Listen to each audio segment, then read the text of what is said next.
दोस्तों, white house के गलियारों से लेकर मियामी के समुद्र तटों तक इन दिनों एक ही चर्चा गर्म है।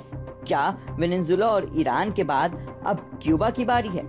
राष्ट्रपति डोनाल्ड ट्रंप ने हाल ही में इंटर मियामी फुटबॉल क्लब के स्वागत समारोह के दौरान जो संकेत दिए, उन्होंने अंतर्राष्ट्रीय राजनीति में खलबली मचा दी। ट्रंप का अंदाज हमेशा की तरह सीधा और आक्रामक था। उन्होंने अपने विदेश मंत्री मार्को रूबियो की पीठ थपथपाते हुए बड़े नाटकीय अंदाज में पूछा, तो मार्को, आपका अगला फोकस क्या होगा? क्यूबा ही है ना? यह महज एक सवाल नहीं था, बल्कि उस रणनीति का ऐलान था जिसे ट्रंप प्रशासन पिछले कई महीनों से चुपचाप अंजाम दे रहा है। ट्रंप का कहना है कि क्यूबा से डील करने का वक्त आ गया है। उन्होंने मजाकिया अंदाज लहजे में लेकिन गहरी चेतावनी देते हुए कहा कि वह चाहते हैं कि लोग क्यूबा घूमने जाएं, लेकिन वह क्यूबा को इतना प्यार या आरामदायक भी नहीं रहने देंगे कि लोग वहां जाकर बसने का सपना देखने लगे। सीधा संदेश है, हवाना की सरकार या तो वॉशिंगटन की शर्तों पर झुके या फिर गंभीर परिणाम भुगतने के लिए तैयार रहे।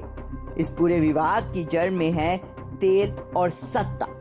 जनवरी में जब वेनेजुएला के नेता निकोलस मादुरो को एक अमेरिकी ऑपरेशन में पकड़ा गया, तभी से क्यूबा की मुश्किलें शुरू हो गई थी। क्यूबा सालों से अपने पुराने दोस्त वेनेजुएला से मिलने वाले करीब 35,000 बैरल प्रतिदिन तेल पर निर्भर था, लेकिन अब ट्रंप प्रशासन ने इस लाइफलाइन को ही काट दिया है। अमेरिका ने समुद्र के बीचों बीच उन तेल टैंकरों को जब्त करना शुरू कर दिया जो वेनेजुएला से क्यूबा जा रहे थे।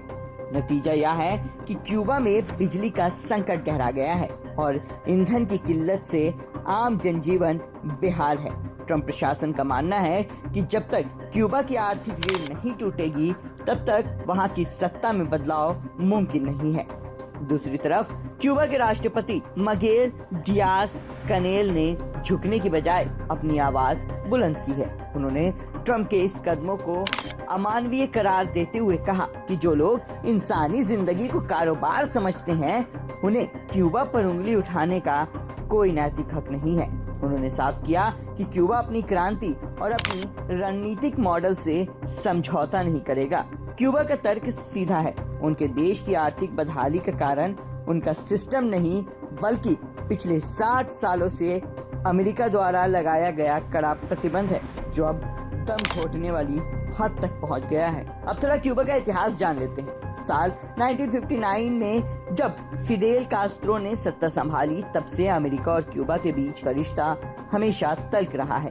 बीच में बराक ओबामा के दौर में कुछ उम्मीदें की किरणें जगी थी कि दोनों देशों के बीच अब सब कुछ ठीक हो जाएगा, लेकिन ट्रंप ने सत्ता में आते ही ओबामा की उन नरम नीतियों को कचरे के डिब्बे में डाल दिया।